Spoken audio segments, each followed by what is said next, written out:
Hey everybody, it's Scully. So in this video I wanted to talk about how mental health can play a part on your appetite and how it can affect just your appetite in general.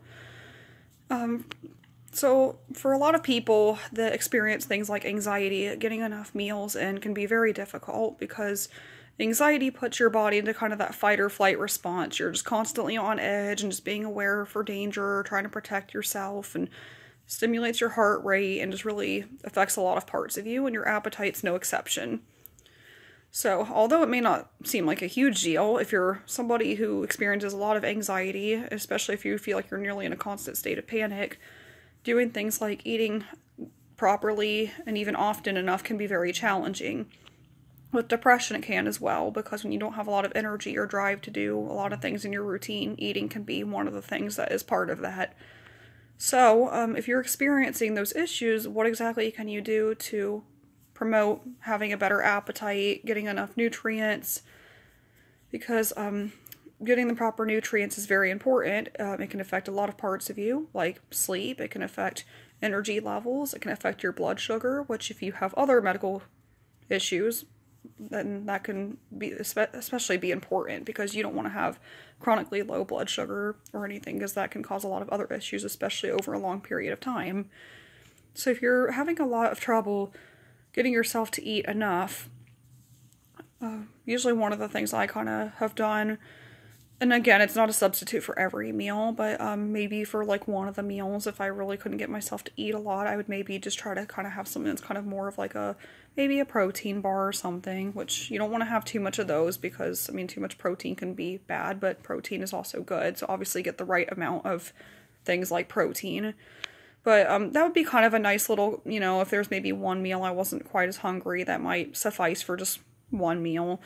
But then of course at some point, you gotta eat at least some meal. You can't just live on protein bars forever. You gotta have other nutrients, other variety in your diet than just one thing all the time.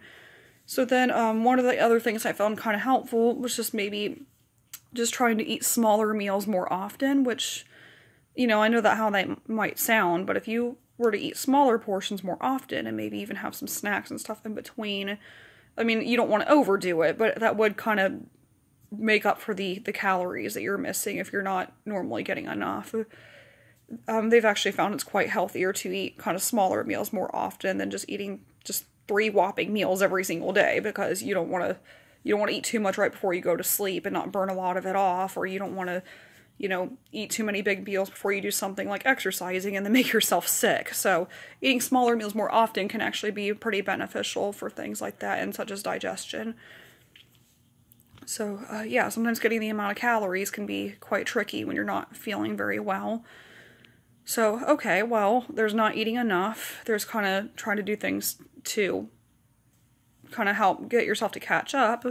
Hydration's also a pretty good one too, and kind of wake up your stomach, and staying hydrated is very important for the body, really, for many aspects.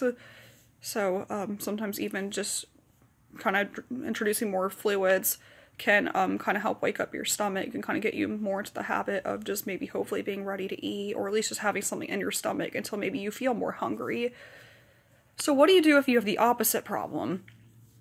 Okay, yeah, sometimes anxiety, depression, you don't really have much of an appetite. Well, what if you're eating too much when you're depressed? I mean, we all like certain junk foods that are very tasty, sugary, kind of give us comfort. The term comfort food exists for a reason, let's be honest. We all have our comfort food, Little Debbie's and chips and stuff that make us happy and very near and dear to our hearts. Okay, yeah. Every once in a while, snacks and sure, all that. Okay, well, there can also be a habit for some people who are depressed, depending on the person, that they may eat more often when they are depressed, which, okay, that's a little normal to some degree, but okay, well, let's, again, pretend this is kind of happening all the time. That can add up very quickly. So, what exactly do you do if you have the eating too much problem, if you have more of a desire to eat like carbs when you're depressed? Well, what you can do is, again, I think hydration's a pretty good one for that too. That way you can let that settle in your stomach, and if you're still hungry because you actually need to eat, that's one thing, but sometimes what we do, just even in general, like even people who aren't depressed or anything, can sometimes just kind of reach into the pantry and just grab kind of a food item without even really thinking about it. Or you just kind of come home from work out of habit and look in the fridge and grab something when you're not hungry. Because, you know, you do it out of habit. You just, oh, that looks good. Just grab it out of the fridge and eat it. Maybe you don't think about it. Well, one of the most important things with something like that is also just listening to your body. And if you are hungry and needing to eat, that's one thing. But if it's more of a habitual thing, it's not that you can't like really eat at all. It's just kind of monitoring how often you do it. You don't want to just eat, you don't want to eat too much and then not like kind of be aware of how many calories you're taking in or what you're putting into your body. So, keeping a journal of the things that you're putting into your body, how many calories, and that way, if it is something that if you see that you're having more calories in a day that you need, and maybe need to find ways to kind of bring that down a little bit, you have some documentation, you have some kind of homework, paperwork you've done about your eating habits. And keeping a journal for eating habits is actually very important, really, in a lot of ways. I've had friends and family who, if they had certain digestive issues and they didn't know what the root of them, like what was causing them, they would keep a food journal, and they actually learned quite a bit about what was causing their body to act the way it was, and things they maybe needed to avoid, and kind of some evidence they'd have to show their doctor too when they finally saw them. So something kind of like this can be a little similar, where like, you know, maybe it's not so much from a digestive aspect, but it is kind of like a, you know, something that is kind of causing recurring kind of chronic issues that, you know, you kind of been the detective on the matter, and now you kind of have a way to address that head on, so that hopefully you can try to take this habit and just try to kind of moderate it more. Sometimes that's just what happens. It becomes a habit, and like any habit, they can be managed, they can be broken down and kind of, you know, dissected to see what's going on. But it's just kind of learning about yourself and just kind of learning what you can do to make things better. Alright, so too much eating and too little eating depending on depression. So yeah, it's kind of interesting to see how mental health can actually affect those two. Hopefully, with anxiety and depression, once you kind of get a better cap on those things, that can be something to kind of talk to your doctor about and kind of finding ways to manage them. But habits like this can be very aggravating. Like if you're somebody who doesn't get enough to eat on a regular basis, you may actually have the desire to eat, but maybe if you don't feel well, or if you feel your stomach just, you know, if your stomach hurts all the time from anxiety, you just don't feel like eating, and then it can be very hard to keep trying to remind yourself to eat, and even getting yourself to eat when you're not hungry, because obviously that's not a good feeling either, and, you know, trying to make yourself eat when you're not hungry can sometimes make you sick too.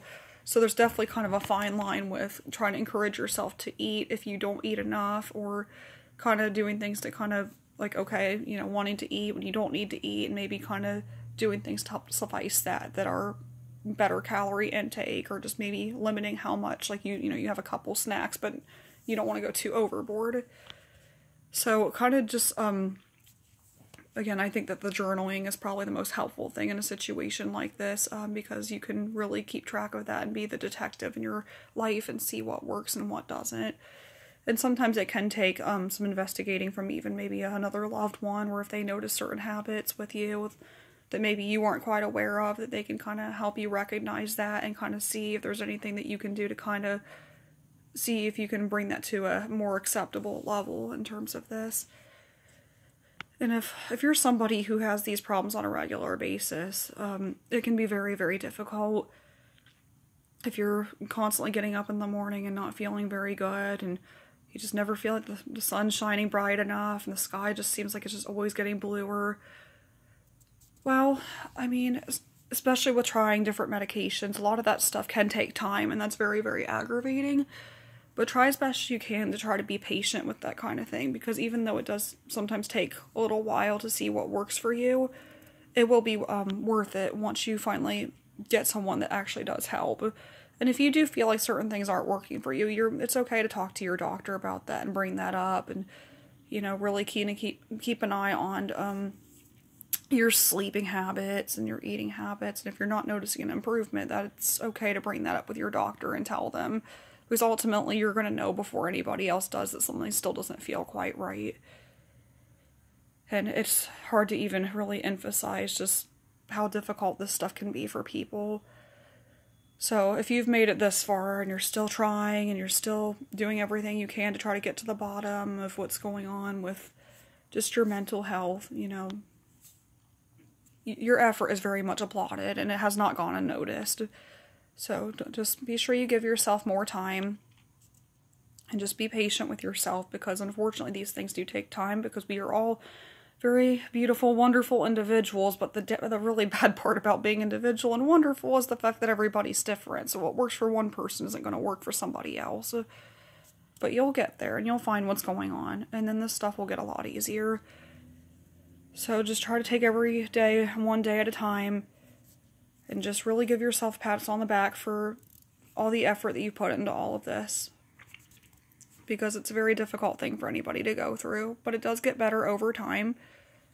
So just see it through till the end, and I'm sure that you'll be very amazed with the results and all the effort you put in, because in the end, you're worth it, and you were loved, and you were cared for.